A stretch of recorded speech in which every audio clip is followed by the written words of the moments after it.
Kenya Federation FKF chirobeiri kwa somwa koyo niga watani abagendete gusange ebirengeri byabo igoro ya ofisi ya bono ase county ya Kisii na county ya Nyamira na oyo wango bono gusanga no mugachi ase team ya Kisii Industrial FC kosoria ase ligi ya Nyanza region ndigo mekaine buna David Akelo ibono bolri ababwatani korwa sense ya FKF Kisii na Nyamira kwene kibuna ngwikirania bari chira barutekere bari gwakirwa chikura gati yabo yarenge amo na kolenta ababwatani bamekaine buna sponsors ase chiligi chia county league na regional league kwene kibuna chitimu chia sukire bosio eira bote abuna gwikira bono mbranyara ko baba konjerora na niga ereire buna chinga kinchiro robado asabise robisi bono kwene kibuna chitimu chenyonira ababwatani.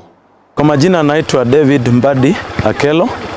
Mimi ni mmoja wa wale walioko kwenye ofisi ya Kisii Industrial FC, timu ambaye tulianzisha mwaka wa 2016 hadi sasa.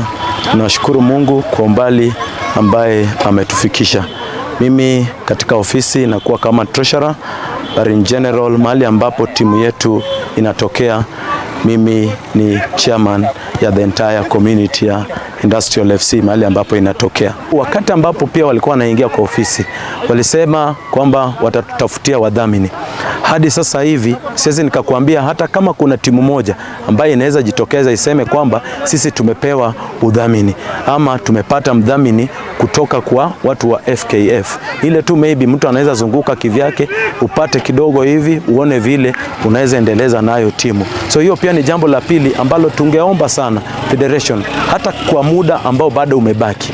Najua vile walikuwa na hiyo ahadi, ni kitu walikuwa na mipango na kuna vile wangeweza kuifanya. Hata saa hizi kwa hii muda ambayo imebakia bado kuna kitu wanaweza fanya ili kwamba sisi kama matimu ambao tuko hapa Kisii tuweze kupata wafadhili ili kwamba waweze kutusaidia hizi timu zetu ziweze kusonga mbele. Mara nyingi unapata kwamba timu moja inaweza kuwa imefuzu kutoka county league imekuja regional league, imetoka regional league imeenda division 2, lakini timu inaenda inazama tu, inapotea sababu ufadhili hakuna na uwezo wa kuweza kusukuma hiyo timu kwa watu wale ambao walikuwa wanaisimamia pia inakuwa ngumu. So inafanya timu nyingi zinatokelezea alafu zinaenda zinadidimia, zinatokelezea zinaenda zinadidimia. Lakini saa zile zinakuwa hivyo, unajua kile kitu ambacho kinakuwa mbaya ni ile talanta ambayo tunajaribu kukuza kutoka huku chini inaenda inaisha. Sasa watu wetu kutoka hii region yetu, hakuna mchezaji ambaye utapata maybe amepata nafasi ya kuweza kusonga pale mbele.